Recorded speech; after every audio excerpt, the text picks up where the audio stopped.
ప్రతి ఉదయంలానే ఆ రోజు కూడా చాలామంది తమ ప్రయాణం మొదలుపెట్టారు.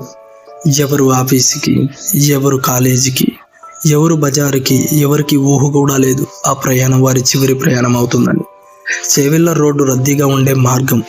ఆర్టీసీ బస్సు, లారీ రెండు ఎదురెదురుగా వస్తున్నాయి. ఒక క్షణం అజాగ్రత్త, ఒక చిన్న పొరపాటు, తర్వాత జరిగిందే మనసు తట్టుకోలేని దృశ్యం.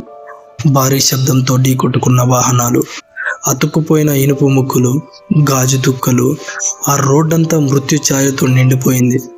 చిన్నపిల్లలు, వృద్ధులు, ఉద్యోగస్తులు, ఎవరికీ రక్షణ లేదు. ఒక తల్లి తన బిడ్డను వెతుకులాడుతూ పరుగులు తీసింది.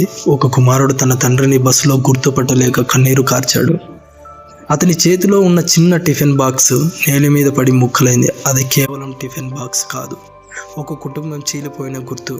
ఈ ప్రమాదంలో ప్రాణాలు కోల్పోయిన వారు మనలో ఒక్కరి లాంటి వారే.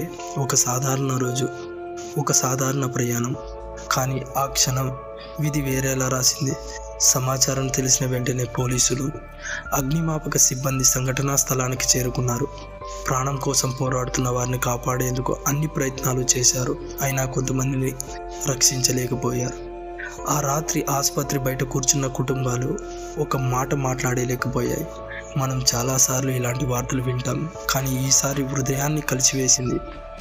ఎందుకంటే ఇది మన చుట్టూ జరుగుతుంది. మనం నడిచే రోడ్డుపై, మనం ఎక్కే బస్సులోనే.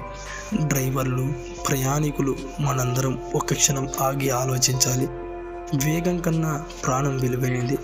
ఒక నిమిషం ఆలస్యమైనా బాగానే ఉంటుంది, కానీ జీవితాన్ని కోల్పోవడం కాదు. ప్రభుత్వం బాధిత కుటుంబాలకు సహాయం ప్రకటించింది, కానీ ఆ బాధను భర్తీ చేయగల సహాయం ఏదీ లేదు. ప్రాణం ఒక్కసారి పోతే తిరిగి రాదు. ఈ ఘటన మనందరినీ ఒక హెచ్చరిక. రోడ్డు ప్రమాదం కేవలం వార్తలు కావు, అవి మన మనసును మార్చే పాఠాలు కావాలి.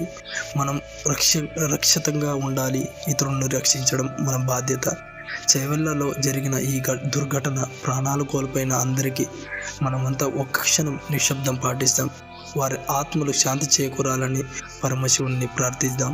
ఇది కేవలం ఒక ప్రమాదం కాదు, ఇది జీవిత విలువలు చెప్పిన పాఠం.